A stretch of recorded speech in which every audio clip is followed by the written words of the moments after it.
Hey MakerDAO, I'm Alec. Today's October 18th, and we'll be covering the state of Dai over the past week.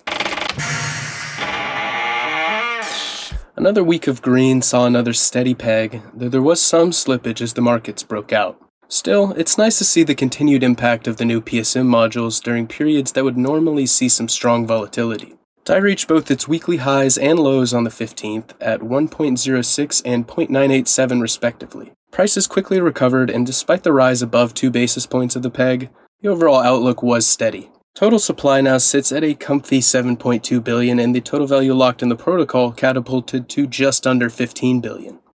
And moving on to more good news, the protocol's exposure to USDC continues to drop, now seated at just under 44%. This comes alongside an increase in the USDP PSM, which now represents 6.6% of the total Dai generated by collateral. We did have 2 liquidations occur last week affecting the LRC and BAT vaults.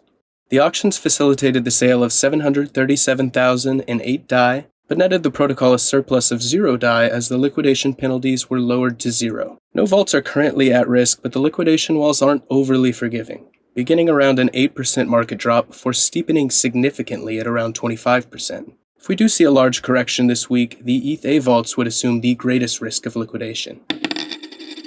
And that's all for this week's update. To read more about the state of Dai and share your opinion on topics affecting the DAO, please check out the full version of Maker Relay at forum.makerdao.com and see the links in the description below. Thanks for listening, and we'll see you again next week.